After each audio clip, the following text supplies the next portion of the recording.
The church bells had already rung twice, and still the groom had not arrived. Amara stood behind the heavy wooden doors of St. Aldwyn's chapel, her white gown catching the afternoon light, her hands trembling inside a pair of lace gloves. Guests whispered in the pews. Her father checked his pocket watch for the 10th time. Somewhere near the altar, the priest shifted uncomfortably, glancing toward the entrance again and again. 20 minutes passed, then 30. A boy on a bicycle arrived, breathless, clutching a folded note. He handed it to Amara's father, who read it once, then again, his face draining of color. He did not want to show his daughter, but she saw his expression and knew. "Papa," she said quietly, "what does it say?" Her father could not speak. It was her older brother, Edward, who finally took the note from their father's shaking hand and read it aloud, his voice breaking with anger. Daniel was not coming. He had left town that morning with Vanessa, a woman he had been secretly seeing for over a year. He was sorry. He said he could not go through with a marriage built on a lie. He said he hoped Amara would forgive him one day. The chapel fell into stunned silence. Then the whispering began, quiet at first, then rising like a wave crashing against rocks. Amara stood frozen at the entrance, her bouquet of white lilies slipping from her fingers and falling to the stone floor. She did not cry, not yet. Shock had wrapped itself around her like a second skin, numbing everything except the sound of her own heartbeat pounding in her ears. Every eye in the chapel was on her. Relatives she had known her whole life stared with open mouths. Neighbors covered their faces in second-hand embarrassment. Someone near the back let out a nervous laugh, quickly silenced by a sharp elbow. Amara turned and walked out of the chapel, her veil trailing behind her like a wounded bird's broken wing. She did not run. She did not stumble. She simply walked, one foot after the other, down the stone steps and into the waiting car, while 200 guests watched the woman who had just been left at the altar disappear from view. Her mother rushed after her, calling her name, but Amara did not turn back. She sat in the back seat of the car, staring straight ahead, her gloved hands folded neatly in her lap as though she were still waiting for a ceremony that would never happen. The drive home felt endless. The driver, an old family friend named Walter, kept glancing at her in the rearview mirror, unsure whether to say something or remain silent. He chose silence, understanding that some wounds could not be soothed with words. When they reached the house, Amara walked straight up to her room and closed the door. She did not remove her gown. She sat on the edge of her bed, staring at her reflection in the mirror across the room, a bride in white with no wedding to attend. Downstairs, the house slowly filled with concerned relatives, all trying to figure out what to do next. Her mother wept in the kitchen. Her father paced the hallway, his fists clenched at his sides, muttering that he would find Daniel and demand an explanation, though everyone knew there was nothing left to explain. Among the guests who had come to offer their sympathy was a man named Julian Harcourt, an old friend of Amara's father and a respected figure in town, known for his quiet manner and his success in shipping and trade. Julian had been invited to the wedding as a family friend, seated near the back of the chapel, watching the entire scene unfold with quiet disbelief. He had known Amara since she was a child, though their paths had rarely crossed as adults. He remembered her as a bright, curious girl who used to ask endless questions about his travels whenever he visited her father's house. Now, watching her walk out of the chapel with such composed dignity despite her shattered world, something in him shifted. He did not join the crowd of relatives offering hollow comfort. Instead, he stood near the garden outside Amara's house, thinking. He was a man who valued careful decisions over impulsive ones, yet he could not shake the image of Amara's face as she walked away from the altar, refusing to let her pain show in front of strangers. Inside the house, Amara finally allowed herself to cry. Alone in her room, she removed her veil and let the tears come, silent and heavy, soaking into the white fabric of her gown. She was not crying for lost love. She realized, somewhere in the depths of her grief, that she had suspected something was wrong for weeks. Daniel had grown distant, evasive, prone to disappearing for hours without explanation. She had ignored the signs because she wanted so badly to believe in the life she had planned. No, she was crying for herself, for the humiliation she would carry through every market street and church gathering for months to come, for the whispers that would follow her name, for the wedding gown that now felt like a costume in a cruel play she never agreed to perform. Her younger sister, Charlotte, knocked gently on the door and entered without waiting for a reply. She sat beside Amara on the bed and wrapped an arm around her shoulders, saying nothing at first, simply letting her sister's tears fall without interruption. "You don't have to be strong right now," Charlotte finally whispered. "Not for anyone." Amara let out a broken laugh. "Everyone saw, Charlotte. Everyone in that chapel saw me standing there like a fool, waiting for a man who was already halfway out of town." "You weren't the fool," Charlotte said firmly. "He was, and everyone in that chapel knows it too." But Amara could not yet believe those words. In her mind, the shame belonged entirely to her, as though she alone had failed to see what was coming, as though her own blindness had invited this disaster into her life. Outside, the afternoon light began to fade into evening. The garden grew quiet as guests slowly departed, murmuring their condolences to Amara's parents, promising to keep the family in their thoughts, though everyone understood that by morning, the entire town would be discussing little else. Julian remained until most of the guests had gone. He spoke briefly with Amara's father, offering words of support that felt inadequate even as he said them. He did not ask to see Amara. He understood that this was not the moment for a stranger, however familiar, to intrude on her grief.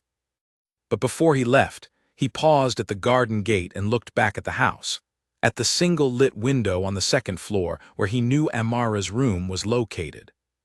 He thought of her walking down those chapel steps, spine straight, chin lifted, refusing to collapse in front of an audience hungry for spectacle. There was something remarkable in that composure, something that told him this was a woman built of sturdier material than her circumstances suggested. He did not know yet what he intended to do. He only knew that the image of her walking away, alone and unbroken despite everything, would stay with him long after he returned to his own quiet house that night. The following morning, the town of Ashford Hollow was already buzzing with the story. Amara's abandoned wedding had become the single topic of conversation at the market, at the bakery, at the tea house on Main Street. Some sympathized. Others gossiped cruelly, speculating about what Amara might have done to drive her groom away, as though the blame could somehow be shifted onto the woman who had been left standing alone at the altar. Amara did not leave the house that day. She could not bring herself to face the street, knowing every glance would carry judgment or pity, two things she found equally unbearable. She stayed in her room, staring out the window at the garden below, watching the world continue as though nothing had happened, as though her entire future had not just crumbled in the space of a single afternoon. Her mother brought meals to her room, which she barely touched. Her father sat with her in silence sometimes, unsure how to comfort a pain he could not fix with money or influence, though he had already begun quietly making inquiries about Daniel's whereabouts, driven by a father's need to do something, anything, to address the wrong done to his daughter. By the third day, Amara had not spoken more than a few words to anyone. She existed in a strange, suspended state, neither fully grieving nor fully accepting what had happened. The wedding gown had been put away, folded carefully into a box that no one dared open again. The chapel flowers had wilted. The guests had returned to their own lives, carrying the story of Amara's humiliation with them like a piece of gossip too delicious to let go. It was on the fourth day that Julian returned to the house, not as a guest offering sympathy, but with a different purpose entirely, one that would change the course of Amara's life in ways she could not yet imagine. He arrived in the late morning, dressed simply, without any of the formality that had marked his previous visits to the family. Amara's father greeted him at the door, surprised but welcoming, and led him into the study where they had spoken many times before about business matters and old friendships. But this visit was different, and Julian wasted no time making his intentions clear. "I want to speak with you about Amara," he said, his voice steady despite the weight of what he was about to propose. "I know this may seem sudden, and I understand if you find my request unusual. But I have thought about this carefully, and I believe it is the right thing to do." Amara's father studied him carefully, unsure where this conversation was headed. "Go on," he said. Julian took a breath. "I would like to ask for Amara's hand in marriage." The words hung in the air of the study, heavier than either man expected. Amara's father sat back in his chair, momentarily speechless, his mind racing to make sense of what he had just heard. "Julian," he finally said, "my daughter was left at the altar 4 days ago. She is in no state to consider marriage to anyone, least of all so soon after such an ordeal." "I understand that," Julian replied. "I am not asking for an immediate answer, nor am I asking her to forget what happened or pretend it did not wound her deeply. I am simply asking for the chance to offer her something different. A marriage built on respect, not deception.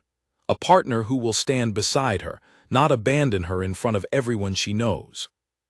Amara's father studied the man across from him, a man he had known for years, a man of quiet integrity who had never once given him reason to doubt his character. And yet the request still felt impossible to comprehend. "Why?" he finally asked. "Why would you do this? You barely know her as an adult. This is not a small decision, Julian. This is her life and yours." Julian considered the question carefully before answering. "I watched her walk out of that chapel with more dignity than I have seen in men twice her age facing far smaller humiliations. She did not break, not in front of everyone who came to witness her pain. That kind of strength deserves more than pity, and it certainly deserves more than the cruelty this town has shown her since. I cannot promise her that I will fix what happened, but I can promise that I will not add to her suffering, and that I will treat her with the honesty and respect she was denied." Amara's father sat in silence for a long moment, weighing the sincerity in Julian's voice against the shock of the proposal itself. He knew Julian's reputation, his steady character, his success built through years of careful, honest work rather than any shortcut or scheme. It was not Julian's suitability that concerned him. It was the timing, the wound still raw and open in his daughter's heart. "I will not force her into anything," he finally said. "If you wish to speak with her yourself, I will not stand in your way, but she must decide for herself, and you must be prepared for her to say no." Julian nodded. "That is all I ask." That afternoon, with her father's reluctant permission, Julian requested a brief audience with Amara. She agreed only because her mother insisted it would be rude to refuse a family friend who had come with good intentions, though Amara had no idea what those intentions were. She met him in the garden, the same garden where he had stood watching her lit window only days before. She wore a simple gray dress, her hair loosely tied back, dark circles visible beneath her eyes from nights of little sleep. She looked tired, fragile, and yet still carried herself with the same quiet dignity that had struck Julian at the chapel. "Mr. Harcourt," she said, her voice polite but distant, "my father said you wished to speak with me." "Please call me Julian," he said gently. "And yes, I have something I would like to say, though I understand if it comes as a surprise." Amara folded her hands in front of her, waiting, uncertain what to expect from a man she had exchanged perhaps a dozen sentences with over the course of her entire life. Julian chose his words carefully, aware that whatever he said next would either be received with gratitude or dismissed as an intrusion into a grief that was not his to interrupt. "I know this is an unusual thing to say, especially so soon after what happened," he began. "But I have spoken with your father, and I would like to ask you to consider marrying me." Amara stared at him, certain she had misheard. "I'm sorry." "I understand your surprise," Julian continued, his tone calm and measured. "I am not asking because I expect you to feel the same way I might feel, not yet, perhaps not for a long time. I am asking because I believe you deserve better than what happened to you, and because I believe I can offer you a life built on honesty, even if it does not begin with the kind of romance you once imagined." Amara felt a strange mixture of anger and disbelief rising in her chest. "You want to marry me out of pity, Because you feel sorry for the woman who was humiliated in front of the entire town. No, Julian said firmly. Not pity, respect. There is a difference even if it does not always feel that way from the outside. Amara shook her head, taking a step back. I don't understand how you can ask me this. We barely know each other. I just lost everything I thought my life would be 4 days ago in front of everyone I have ever known. And now you're standing in my garden, asking me to marry you as though that could simply fix what happened. I am not asking you to forget what happened, Julian said quietly. I am asking you to consider a different future, one where you are not defined by what someone else did to you, but by the choices you make for yourself going forward. Amara said nothing for a long moment, her mind racing with confusion, anger, and something else she could not quite name, a small flicker of curiosity about this man who had appeared so unexpectedly in the wreckage of her life. I need time, she finally said. I cannot give you an answer today. I cannot even think clearly today. Then take the time you need, Julian said. I am not asking for a decision this moment. I only wanted you to know that the offer exists, and that it comes without conditions or expectations beyond what you are willing to give. He turned to leave, pausing only briefly at the garden gate to look back at her one more time, standing exactly as she had stood on the chapel steps days before, wounded but unbroken. Amara watched him go, her heart pounding with a confusion she could not begin to untangle. She did not know what to make of Julian Harcourt, this quiet, steady man who had walked into her shattered world and offered her something she had never expected to receive from anyone again. Not pity, but a choice. She returned to her room that evening and sat by the window long after the house had gone quiet, turning his words over and over in her mind. She did not know yet what she would decide, but for the first time since the wedding that never happened, she found herself thinking about tomorrow instead of only mourning yesterday, and that alone felt like the beginning of something she could not yet name. The days that followed Julian's visit passed slowly for Amara, each one blending into the next in a haze of restless nights and quiet mornings spent staring at the garden from her window. She had not given him an answer, and he had not returned to ask for one, a fact that both relieved her and unsettled her in ways she did not fully understand. Part of her had expected him to press further, to return with flowers or persuasive words the way suitors did in the stories her mother used to tell her as a child. Instead, he had simply left her with the offer and stepped back, allowing the silence between them to stretch without pressure. She found herself thinking about him at odd hours, not with longing, but with a puzzled curiosity that refused to leave her alone. Why would a man of his standing, respected throughout Ashford Hollow for his business success and his careful, deliberate nature, choose to attach himself to a woman whose name had become a subject of ridicule at every tea house and market stall in town? She turned the question over in her mind again and again, unable to settle on an answer that satisfied her. Her sister Charlotte noticed the change in her, the way Amara had begun to sit by the window with a different kind of stillness, less like grief and more like thought. One evening, as they sat together in the parlor, Charlotte finally asked the question that had been sitting between them for days. Are you going to say yes to him? Amara set down the book she had been pretending to read. I don't know. I don't even know if I should be thinking about marriage at all right now. It has only been a week, Charlotte. A week since Daniel left me standing there in front of everyone. A week is a long time to sit alone with your thoughts, Charlotte said gently. And it isn't the same thing, you know. What Julian is offering isn't a wedding you have to be happy about tomorrow morning. It's a choice you get to make with your eyes open, instead of one that was made for you by someone who lied to your face for months. Amara considered this, turning her sister's words over carefully. There was truth in them, more truth than she wanted to admit. Daniel's betrayal had not simply broken her heart. It had stolen her ability to trust her own judgment, to believe that she could read another person's intentions clearly. She had believed Daniel loved her until the very morning he left. What if she was equally wrong about Julian, in the opposite direction, mistaking calculated convenience for genuine care? What if he only wants to marry me because he feels sorry for me? Amara asked quietly. What if a year from now, he looks at me and only sees the woman who was abandoned at her own wedding, someone he rescued out of pity rather than genuine regard?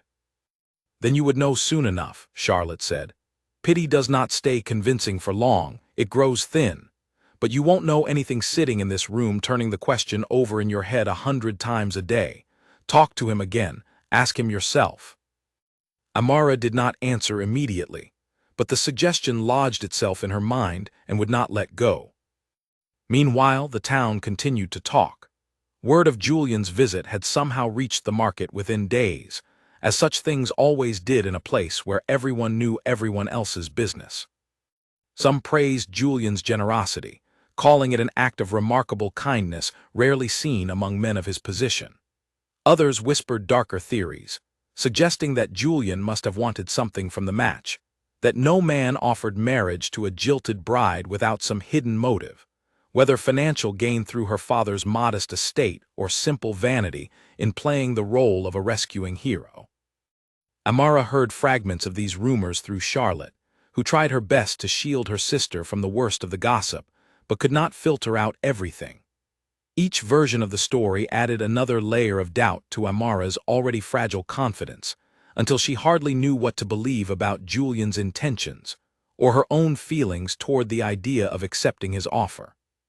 It was her father who finally encouraged her to seek clarity for herself, rather than relying on rumors passed through half a dozen mouths before reaching her ears. Julian is not a man who explains himself through gossip, he told her one evening. If you want to understand his reasons, you will have to ask him directly. He has never once, in all the years I have known him, been anything but honest when asked a direct question. Amara took her father's words to heart. Nearly 2 weeks after his initial visit, she sent a short note to Julian's house, requesting that he call on her again. She told herself it was simply to satisfy her curiosity, to understand his reasoning more fully before deciding anything. She did not admit, even to herself, that some part of her had begun to look forward to seeing him again. Julian arrived the following afternoon, dressed as simply as before, his manner calm and unhurried. They walked together through the garden, the same path where he had first made his offer, though the atmosphere between them felt different now, less charged with shock and more open to honest conversation. "You wanted to speak with me," Julian said, breaking the silence between them. "I have questions," Amara admitted, "and I would like honest answers, whatever they may be." "Ask them," Julian said simply. "I have no interest in offering you anything less than the truth." Amara took a breath, gathering her courage. "Is this pity? Be honest with me. Do you feel sorry for me, and is that why you made this offer?" Julian considered the question seriously before answering, exactly as she had hoped he would, rather than rushing to reassure her with easy words. "I felt something when I watched you walk out of that chapel," he said slowly. "But it was not pity, not in the way you mean it. Pity looks down on someone. What I felt was closer to admiration, watching you carry yourself with such composure through something that would have broken most people in front of an audience. That is not the same thing as feeling sorry for you, Amara. I do not see you as broken. I see you as someone who withstood a terrible blow and remained standing." "And is that enough to build a marriage on?" Amara asked. "Admiration for how I handled one terrible afternoon." "No," Julian admitted. "It is not enough on its own, but it was enough to make me want to know you better, to see whether there might be more between us than a single moment of crisis. I am not asking you to marry a stranger who admires you from a distance. I am asking for the chance to become something more than that, slowly, without pressure, in whatever time it takes." Amara studied his face as he spoke, searching for any sign of insincerity and finding none. There was something steadying about his presence, something that stood in stark contrast to the chaos and deception that had defined her final months with Daniel. Julian did not flatter her or make grand promises. He simply spoke plainly, and somehow that plainness felt more trustworthy than any declaration of love could have. "What about my reputation?" she asked, her voice quieter now. "Everyone in this town knows what happened to me. Marrying me means marrying that story too. Are you prepared for what people will say about you?" Julian's expression did not waver. People will say what they wish to say regardless of what I do. I would rather be the subject of gossip for choosing to stand beside someone with courage and dignity than for the alternative, which would be turning away from someone I respect simply because small-minded people enjoy talking. Amara felt something loosen in her chest, a tightness she had been carrying since the moment the messenger boy handed her father that fateful note. She was not ready to say yes, not entirely, not yet. But for the first time since the wedding that never happened, she allowed herself to imagine a future that did not feel entirely hopeless. "I need more time," she said finally. "Not because I doubt your honesty, but because I no longer trust my own judgment as easily as I once did. I need to be certain, for both our sakes, before I give you an answer." "Then take the time," Julian said, without a trace of impatience in his voice. "I will not ask again until you are ready to answer, whenever that may be." He left her in the garden as the sun began to set, and Amara remained there long after he had gone, watching the sky shift from gold to deep violet, feeling for the first time in weeks that the future was not simply something to be endured, but something she might yet have a hand in shaping. Over the following month, Julian visited the family regularly, though never with any pressure attached to his presence. Sometimes he came to speak with Amara's father about matters unrelated to the marriage proposal entirely, discussions of shipping routes and market prices that Amara found herself listening to from the next room with unexpected interest. Other times, he requested a short walk with Amara herself, and these walks slowly became the highlight of her otherwise quiet days. She learned gradually that Julian was not simply the reserved businessman the town believed him to be. He had lost his own parents at a young age and had built his success through years of careful, patient work rather than inherited wealth. He spoke of his travels with genuine warmth, describing distant ports and unfamiliar customs with an enthusiasm that surprised her, given his otherwise measured demeanor. He asked about her interests too, her love of reading, her quiet talent for sketching the birds that visited the garden each morning, subjects Daniel had never once shown curiosity about during their entire courtship. Amara began to notice, with some discomfort, that she looked forward to Julian's visits in a way she had not anticipated. She scolded herself for it privately, reminding herself that trust took time to rebuild, and that one broken engagement should not be so easily followed by attachment to another man. And yet, despite her caution, something steady and warm had begun to grow between them, built not on grand romantic gestures, but on the simple accumulation of honest conversations and quiet, reliable presence. The town continued to talk, as towns always did, but slowly the tone of the gossip began to shift.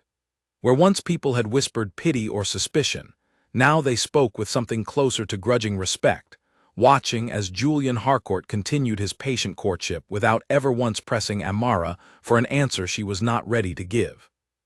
Even those who had once mocked her humiliation at the chapel found themselves softening, impressed despite themselves by the quiet dignity with which both Amara and Julian conducted themselves through what could easily have become an even greater spectacle. Amara's mother, initially cautious about the entire arrangement, began to warm to Julian as well, noting the way her daughter's spirits had slowly lifted over the weeks since his first visit. "I have not seen you laugh like that in months," she told Amara one evening, after Julian had left following an afternoon spent discussing a book they had both read separately and disagreed about entirely. "I'm not laughing because I've forgotten what happened," Amara said, though there was less defensiveness in her voice than there might have been weeks earlier. "I'm laughing because, for the first time since the wedding, someone has made me feel like myself again instead of like a story people tell to entertain themselves at the market." Her mother said nothing more, simply smiling and returning to her needlework, satisfied that whatever was happening between her daughter and Julian Harcourt was happening on Amara's own terms, at her own pace, exactly as it should. Yet even as trust slowly grew, Amara could not entirely silence the doubts that lingered at the edges of her thoughts.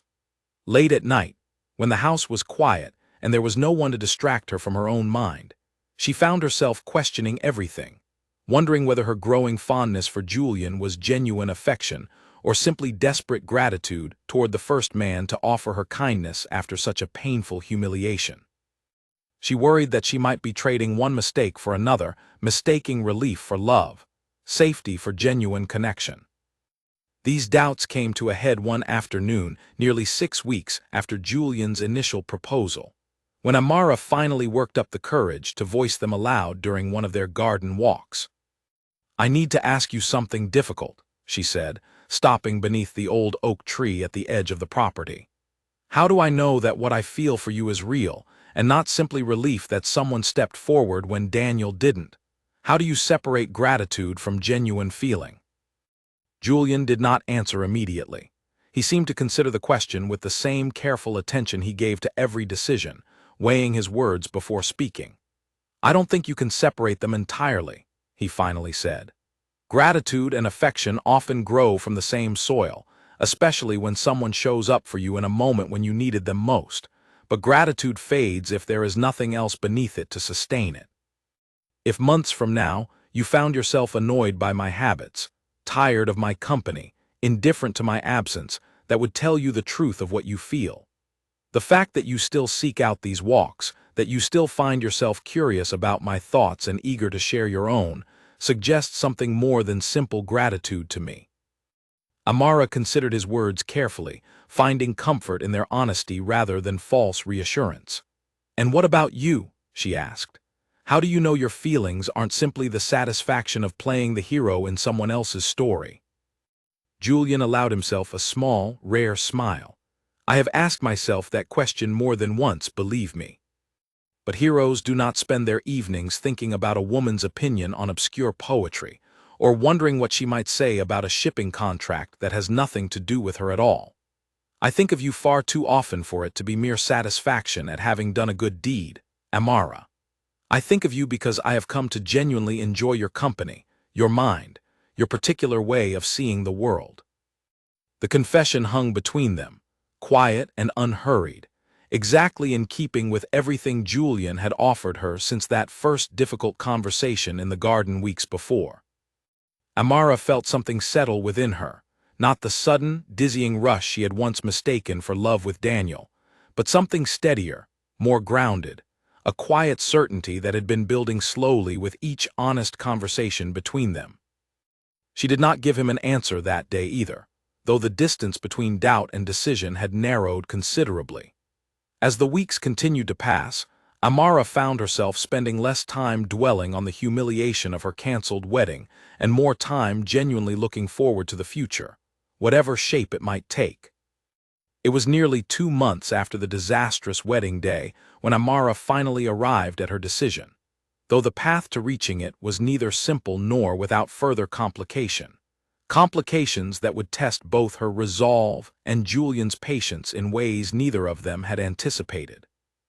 One morning, while walking through the market with Charlotte, Amara overheard a conversation between 2 women near the fruit stalls that stopped her cold.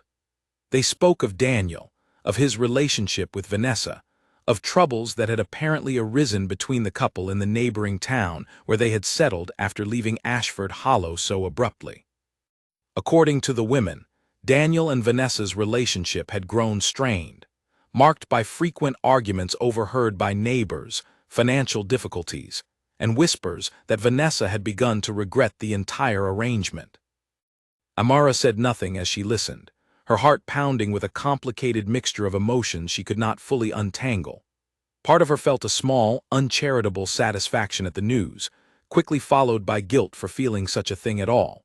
But beneath both reactions lay a quieter, more unsettling thought. What would happen if Daniel decided to return, seeking forgiveness, precisely at the moment when she had finally begun to imagine a future without him? She did not mention what she had heard to Julian, unsure how to raise the subject without disturbing the fragile trust they had built together over the past 2 months. But the knowledge sat with her in the days that followed, a small shadow at the edge of her growing happiness, one she could not entirely dismiss no matter how much she tried. Charlotte, sensing her sister's distraction, finally addressed it directly one evening as they sat together in Amara's room. "You heard about Daniel," she said. It was not a question. Amara nodded. At the market, apparently things are not going well for him and Vanessa. Does that change anything for you? Charlotte asked carefully. Amara considered the question for a long moment before answering. I don't think so, not really. But I would be lying if I said it didn't unsettle me a little, wondering if he might try to come back, and what I would say if he did. And what would you say? Charlotte pressed gently. Amara thought of Julian, of his patience and honesty, of the slow, steady way he had rebuilt her trust in herself, and in the possibility of genuine partnership. She thought of the quiet warmth she felt whenever he arrived at the garden gate, the ease with which conversation flowed between them now, so different from the anxious uncertainty that had always lingered beneath her relationship with Daniel, even before his betrayal became known. I would tell him it's too late, Amara said finally, surprising herself with the certainty in her own voice. Not out of spite and not to punish him, but because I have found something better than what we had, something honest, and I am not willing to trade that for an apology that comes only because his other choice fell apart. Charlotte smiled, squeezing her sister's hand. Then perhaps it's time you gave Julian his answer. The following afternoon, Amara sent word requesting Julian's presence in the garden once more. He arrived within the hour, his expression carefully neutral, though Amara could sense a quiet hope beneath his composed exterior, a hope he had never once pressed upon her but which she had come to recognize nonetheless over their many weeks of careful courtship. They walked together to the old oak tree, the same spot where they had first spoken honestly about the nature of gratitude and genuine feeling. Amara turned to face him, her heart steady despite the significance of the moment. I have thought about this for a long time, she began. Longer than perhaps I needed to, if I am honest with myself. I was afraid of making another mistake, of confusing relief for love, of trusting my own judgment when it had failed me so completely before. But these past 2 months have taught me something I did not expect to learn so soon after everything that happened. They taught me that trust can be rebuilt, slowly, through honesty and patience, through someone showing up again and again without ever asking for more than I was ready to give. Julian remained silent, listening with the same careful attention he brought to every conversation between them, waiting for her to finish. I am not the same woman who stood at that altar 2 months ago, waiting for a man who never intended to arrive, Amara continued. I am someone who has learned, through you, that a partnership can be built on honesty rather than illusion, on respect rather than convenience. And so, if the offer still stands, I would like to accept it. Not out of gratitude alone, though gratitude is certainly part of what I feel, but because I have come to care for you, genuinely, in a way I did not expect to feel again so soon, if ever. For the first time since Amara had known him, Julian's composed expression broke into something unguarded, a smile of genuine, unrestrained joy that transformed his usually serious features entirely. The offer stands, he said, his voice carrying an emotion he had kept carefully controlled throughout their entire courtship. It has stood since the day I first made it, and it will continue to stand for as long as you need it to. I am honored that you have chosen to accept it now, on your own terms, in your own time. They stood together beneath the old oak tree, the late afternoon light filtering through its branches, and for the first time since the disastrous wedding day that had once threatened to define her entire future, Amara felt something close to genuine happiness settle over her, quiet and certain, nothing like the fevered excitement she had once mistaken for love, but something far more durable in its place. Word of the engagement spread through Ashford Hollow within days, and this time the reception was markedly different from the cruel whispers that had followed Amara's humiliation months before. People spoke with genuine warmth of the quiet romance that had blossomed between the jilted bride and the steady, respected businessman who had stepped forward in her moment of greatest need. Even those who had once gossiped cruelly now found themselves charmed by the story, unable to resist the appeal of a narrative that seemed, at last, to be moving toward a happy resolution. But not everyone in the surrounding towns had heard the news, and it would not be long before the man, whose absence had started this entire chain of events, found his way back to Ashford Hollow, forcing Amara to confront questions she had believed were finally settled. The engagement, once announced, brought with it a flurry of quiet preparations, though Amara insisted from the very beginning that the wedding be modest, nothing resembling the grand, elaborate affair that had once ended in such public disaster. Julian agreed without hesitation, understanding without needing to be told that Amara had no desire to relive the anxious months of preparation that had preceded her first, failed engagement, nor to invite the same crowd of curious onlookers who had watched her humiliation unfold in front of the entire town. Instead, they planned a small ceremony, to be held not at St. Aldwyn's Chapel, where the memory of that terrible afternoon still lingered in every stone and pew, but in the garden of Julian's own house, among close family and only the truest of friends. Amara found comfort in the smallness of it, in the sense that this marriage belonged to her and Julian alone, rather than to the spectacle-hungry crowd that had once turned her private pain into public entertainment. Her mother, though initially disappointed at the thought of a wedding without the grandeur she had once imagined for her daughter, quickly came to appreciate the wisdom in Amara's choice. "This way," she told Amara one evening, as they sorted through fabric samples for a simple new gown, "no one will be watching to see if history repeats itself. It will simply be your day, quiet and yours." Amara smiled at her mother's words, recognizing the truth in them. She had spent enough months living beneath the weight of other people's judgment. This time, she wanted a ceremony that belonged entirely to herself and to Julian, free from the anxious performance of proving to the town that she deserved happiness after everything that had happened. As the wedding preparations continued, Amara and Julian's relationship deepened in ways that surprised them both. Freed from the uncertainty of whether she would accept his proposal, Julian allowed himself to be more openly affectionate, small gestures that spoke volumes coming from a man normally so reserved in his emotional expression. He began bringing her small gifts on his visits, not extravagant jewelry or flowers meant for show, but things he knew she would genuinely appreciate. A rare book of poetry he had found during a business trip to the coast, a set of fine pencils for her sketching, a small carved bird that reminded him, he admitted with a rare touch of shyness, of the ones she so loved to draw in the garden each morning. Amara, in turn, found herself opening up to him in ways she had never fully managed with Daniel, even during the months of their supposed courtship. She spoke to Julian about her fears, her ambitions, her complicated feelings about the humiliation she had endured, and the slow, difficult process of rebuilding her confidence in its aftermath. Julian listened without judgment, offering neither empty reassurance nor dismissive advice, simply presence and genuine attention, exactly what she had needed all along without realizing it. One evening, as they sat together in Julian's study, surrounded by maps and shipping ledgers from his business, Amara found herself asking a question that had been quietly forming in her mind for weeks. "Do you ever worry," she asked, "that people will always see our marriage through the lens of what happened with Daniel? That we will forever be known as the story of the rescued bride and the gentleman who saved her, rather than simply as two people who chose each other?" Julian set down the ledger he had been reviewing and considered her question seriously, as he did with everything she brought to him.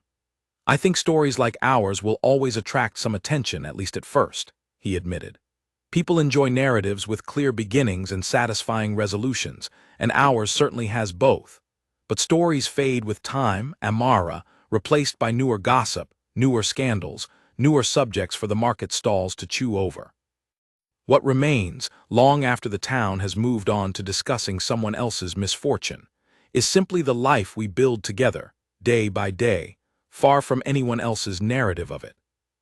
His words offered her a comfort she had not expected to find so easily, and she found herself, once again, grateful for his steady, thoughtful presence in her life. Yet even as their bond continued to strengthen, a shadow remained at the edges of Amara's newfound happiness, one she had not yet found the courage to fully confront. It arrived, as such shadows often do, without warning, on an otherwise ordinary afternoon nearly 3 months after their engagement had been announced. Amara was walking through the market with Charlotte, discussing final preparations for the wedding, when she heard a voice behind her that stopped her in her tracks. A voice she had not heard in over 4 months but recognized instantly. A voice that had once whispered promises of forever into her ear, promises that had turned out to mean nothing at all. Amara. She turned slowly, her heart pounding, to find Daniel standing several feet away, looking thinner than she remembered, his once confident posture now carrying an unfamiliar hesitance. He looked at her with an expression she could not quite read, somewhere between hope and shame, and for a long moment neither of them spoke. Charlotte moved closer to her sister's side, her expression hardening as she recognized the man who had caused so much pain to their family. "You have no right to speak to her," Charlotte said sharply, before Amara could find her own voice. "Please," Daniel said, his eyes never leaving Amara's face. "I only want a few minutes. I know I have no right to ask for even that much, but please." Amara felt a strange, disorienting mixture of emotions rising within her, memories of their years together flooding back alongside the sharp, bitter recollection of standing alone at the altar, humiliated in front of everyone she had ever known. She had believed herself past this moment, past the possibility of Daniel's return disturbing the peace she had so carefully rebuilt. And yet here he stood, and she found herself unable to simply walk away without a word. "5 minutes," she finally said, her voice steadier than she felt. "Charlotte, please wait for me by the bakery." Charlotte hesitated, clearly reluctant to leave her sister alone with the man who had caused her such pain, but finally nodded and stepped away, though she remained within sight, watching carefully. Daniel took a step closer, though he stopped himself before closing the distance entirely, as though some part of him understood he no longer had the right to approach her freely. "I heard about your engagement," he said, "to Julian Harcourt. I wanted to see you before the wedding, to say what I should have said months ago." "You had months to say whatever you wanted to say," Amara replied, her voice cool despite the storm of emotion churning beneath the surface. "You chose to say it in a note delivered by a boy on a bicycle instead." Daniel flinched at the accusation, though he did not attempt to deny it. "I know. I have thought about that decision every single day since I made it, and I regret it more than I can properly express. I was a coward, Amara. I ran from the truth instead of facing it honestly, and I hurt you in a way I can never fully undo." "Why are you telling me this now?" Amara asked. "What has changed? That suddenly you feel the need to apologize, months after the fact, weeks before I am set to marry another man." Daniel was quiet for a long moment, and when he finally spoke, his voice carried a rawness she had not expected. "Vanessa and I are no longer together. Things fell apart between us not long after we left Ashford Hollow. I won't pretend the reasons don't matter, but I also won't waste your time explaining them in detail. What matters is that losing her, and everything that followed, made me realize how badly I misjudged what I had with you. I made a terrible mistake, Amara, and I have regretted it every single day since." Amara studied his face carefully, searching for the sincerity she had once believed she could easily read in him, before discovering how wrong she had been. She felt no triumph in his confession, no vindictive satisfaction at his suffering, only a distant, almost clinical recognition that this was the man she had once planned to spend her entire life with, a man whose choices had once determined the shape of her future entirely. "I am not the same person I was 4 months ago, Daniel," she said finally. "That woman who stood at the altar waiting for you, believing every promise you made, no longer exists. I have rebuilt myself since then, slowly, painfully, and I have found someone who has never once given me reason to doubt his honesty. I am not interested in returning to what we had, not because I wish to punish you, but because what I have found with Julian is simply better than anything we ever shared." "Are you certain?" Daniel asked, a flicker of desperation entering his voice. "Certain enough to close this door forever without even considering what we once had?" "I am certain," Amara said, and to her own surprise, she found that she meant it completely, without hesitation or doubt clouding her conviction. "What we had was built on a lie you were living for over a year before I ever discovered it. What I have with Julian is built on honesty from the very beginning. There is no comparison, Daniel, and there never will be." Daniel's shoulders sank slightly, the last flicker of hope draining from his expression as he finally understood, fully and completely, that the door he had once so carelessly walked away from was now closed to him permanently. "I understand," he said quietly. "I wish you every happiness, Amara. I mean that sincerely, even though I know I have no right to wish you anything at all." Amara nodded once, offering him neither forgiveness nor further cruelty, simply a quiet acknowledgement that the conversation and everything it represented had reached its natural end. She turned and walked back toward Charlotte, who wrapped a protective arm around her shoulders as they continued down the market street, leaving Daniel standing alone amid the bustle of the crowd, exactly as she had once stood alone at the altar, though the parallel brought her no satisfaction, only a quiet sense of closure she had not realized she still needed. That evening, Amara told Julian about the encounter, unwilling to keep secrets from him even about something as unsettling as Daniel's unexpected return. She watched his face carefully as she spoke, searching for any sign of jealousy or insecurity, but found only calm attention, exactly as she had come to expect from him. "How do you feel having seen him again?" Julian asked, once she had finished recounting the conversation. "Strangely, nothing like what I expected to feel," Amara admitted. "I thought seeing him again might reopen old wounds, might make me question everything I have built with you these past months. But it did the opposite. It confirmed, more clearly than anything else could have, exactly how much has changed in me since that terrible afternoon. I am not the same woman he left standing at that altar. I have become someone stronger, someone who knows her own worth, and I owe a great deal of that transformation to you." Julian took her hand gently, his expression warm with quiet pride. "You owe that transformation to yourself, Amara. I only offered you the space and patience to rediscover who you already were, beneath everything Daniel's betrayal had buried. The strength was always yours. I simply had the privilege of witnessing you reclaim it." Amara felt tears gathering in her eyes, not from sadness this time, but from the overwhelming relief of finally understanding, with complete certainty, that she had chosen exactly the right path forward. Daniel's return, rather than destabilizing the life she had rebuilt, had instead provided the final confirmation she needed, proof that her feelings for Julian were genuine, chosen freely and clearly, rather than born of desperation or fear of remaining alone. The weeks leading up to the wedding passed quickly after that, filled with the quiet, comfortable rhythms of two people preparing to build a life together, free from the shadow of doubt that had once lingered over their engagement. Amara's family embraced Julian fully, recognizing in him the steady, honest partner their daughter deserved after everything she had endured.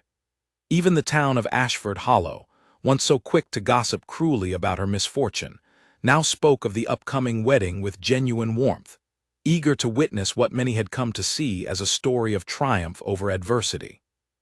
On the morning of the wedding, Amara stood once again in a white gown, though this time the dress was simpler, chosen for comfort rather than spectacle, and the venue was Julian's own garden rather than the grand chapel where her first wedding had ended in such public humiliation. As she prepared herself with the help of her mother and sister, she felt none of the anxious uncertainty that had plagued her 4 months earlier, only a calm, steady certainty that she was about to marry a man who had proven himself, again and again, through honesty and patience rather than empty promises. Charlotte adjusted the simple veil over Amara's hair, meeting her sister's eyes in the mirror. "How do you feel?" she asked softly.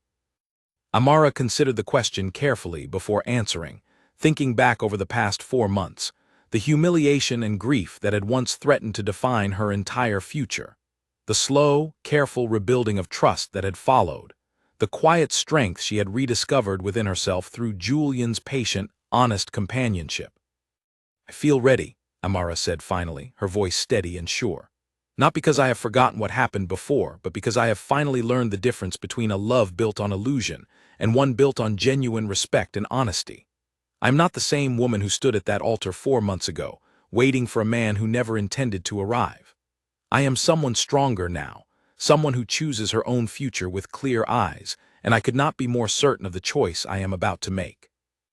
In the garden below, Julian waited beneath the same old oak tree where he had first proposed, where Amara had voiced her doubts and slowly come to trust him, where she had finally accepted his offer of a future built on honesty rather than illusion. Family and close friends had gathered quietly around the small space, none of the anxious spectacle that had once defined her first wedding day, only genuine warmth and quiet celebration among people who had watched her journey from devastation to renewed hope.